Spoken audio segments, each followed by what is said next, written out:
Bonjour Nobuissa Giwara. Bonjour. On devait vous voir en France dans les mois qui viennent. Finalement, ça ne sera pas le cas pour cause de Covid. Effectivement, c'est très dommage parce que, bon, vu que l'ampleur de ce virus-là, virus, et qui propage de façon très spectaculaire, j'étais contraint d'annuler le voyage en France. J'aurais vraiment souhaité revoir mes amis français, mais pas le choix dans cette situation hors norme. Vous êtes où au Japon en ce moment exactement? Oui, j'habite à une ville qui s'appelle Kanda, dans le nord de Kyushu, à 70 km est de la ville de Fukuoka, qui est la plus grande ville de Kyushu. Ah oui, c'est ça, Fukuoka, 1 million d'habitants. D'accord, vous êtes dans un coin de campagne ou en pleine ville? Oui, mais je suis dans une petite ville de 30 000 habitants. Alors comment ça se passe chez vous? Je sais que le confinement n'est pas exactement le même au Japon qu'en France. Nous, on est chez nous, on nous demande de ne pas sortir. Comment ça se passe Ouais. Comme dans toutes les villes, toutes les régions avec une population et sa densité très importante, comme là où je suis, et il y a des cas de contamination assez élevés dans ma région aussi.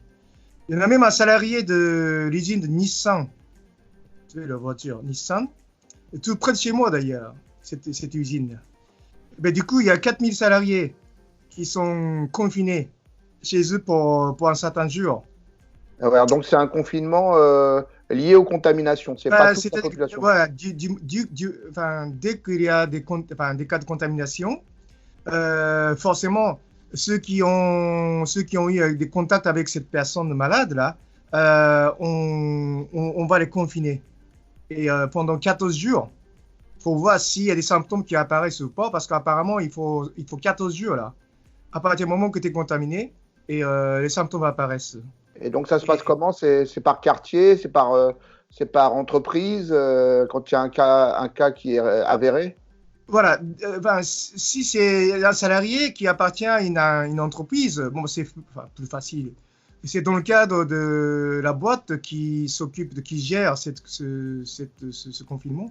Mais quand c'est un particulier, à ce moment-là, c'est le centre sanitaire, ce qu'on appelle le centre sanitaire au Japon, qui essaie de faire des enquêtes auprès de cette personne.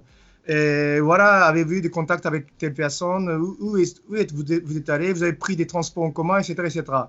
Et on essaie de récupérer toutes les informations et pour donner des informations plus possibles à ceux qui auraient eu des contacts avec cette personne. Et vous, Nobuissa, vous êtes confiné ou vous avez le droit de sortir, de travailler? Non, je ne suis pas confiné.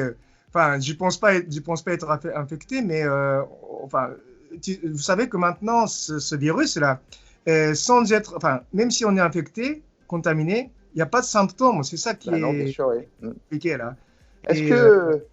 Est-ce que vous avez l'habitude, vous, au Japon, plus que nous en Europe, de ce genre de crise sanitaire, de virus respiratoire comme ça? C'est-à-dire qu'il y a une vingtaine d'années, je crois, il y a ce qu'on appelle le SRAS là. Oui, et heureusement, apparemment, il n'y a pas eu un cas de contamination au Japon. Et ni grippe aviaire. Donc c'est nouveau pour vous aussi? C'est la première fois depuis une centaine d'années là. Et avec cette propagation s'accélère de façon assez inquiétante, notamment dans les grandes villes comme Tokyo, Osaka, Fukuoka, etc. Et au Japon, le problème, c'est que la loi dit que l'autorité n'a pas le pouvoir, par la force de l'ordre, d'imposer les gens et les établissements de se confiner comme font la France et beaucoup d'autres pays. Est-ce que vous pensez que ça peut changer bientôt? Non, ça ne peut pas être changé parce que c'est la loi qui ne peut pas donner plus de pouvoir au gouvernement. La seule à titre demande de restreinte est possible. Et vous êtes un peu inquiet?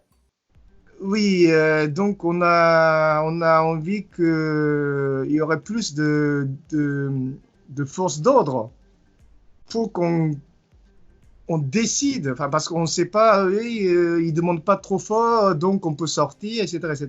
Il n'y a pas de pénalité, il n'y a pas de papier à préparer comme en France. dès que vous sortez de chez vous, là, vous devez avoir une autorisation, mais il n'y a rien. C'est simplement, s'il vous plaît, vous restez à la maison, s'il vous plaît, vous vous retenez de vos activités professionnelles sportives, s'il vous plaît, s'il vous plaît. Et est-ce que dans les quartiers, je sais qu'il y a des responsables de quartier, est-ce qu'il y a une pression quand même pour que les gens ne sortent pas dans les... Alors, justement, hier, le gouvernement qui a déclenché ce qu'on appelle déclaration d'état d'urgence. Avec cette déclaration, ça ne change pas au niveau loi. C'est-à-dire qu'il n'y a pas d'autorité imposée aux gens de rester, mais n'empêche que c'est une déclaration d'état d'urgence. Ça fait changer un peu l'état d'esprit des gens. Et on voit de plus en plus des gens qui sont conscients de cette ampleur et de vouloir ou devoir rester chez eux. Là. Alors, le gouvernement, il dit que normalement, il faudrait 80% de moins de contacts par rapport à avant cette déclaration. Mais 80%, c'est pas facile à calculer. 80%, si tu envoies 10 personnes tous les jours et tu n'envoies que 2, quoi. Mais voilà. Nous, on voit personne, hein, on est chez nous, on va faire nos courses. Oui, je vois des images de la France en Europe par les informations et on est bien au courant de votre difficulté. Là. Ouais. Est-ce que vous savez, parce qu'on parle de judo aussi un petit peu, est-ce que vous savez si les judokas s'entraînent encore un peu dans les universités ou Ah non, pas du tout. Justement, j'ai parlé avec mon copain de Kobe, là, d'ailleurs. Alors, qu'est-ce que tu fais? Enfin, il est professeur dans un lycée, là.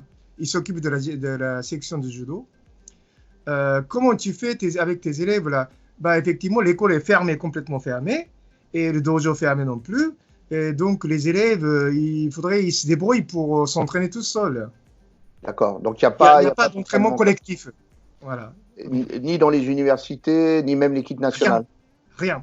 À la limite, comment dirais-je, de baseball, de football, c'est des sports où les gens ne sont pas trop en contact, alors que le judo, c'est un sport de combat corps à corps, donc c'est pas tellement le sport que... Bon, tout le monde est un peu au même niveau, a priori. Bon, écoutez, Nobuhisa, je dois vous souhaiter aussi un bon anniversaire.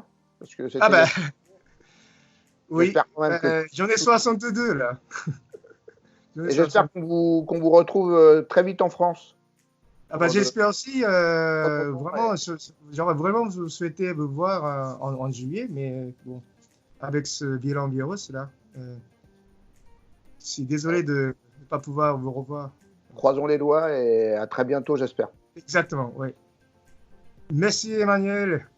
Et bonjour à tous mes amis français. Et puis, prenez soin de vous. Et on va s'en sortir avec une bonne souris. Et on fait un petit peu de uchikomi à la maison. Voilà. Merci beaucoup. On travaille au sol, j'en fais tous les jours, donc ça va.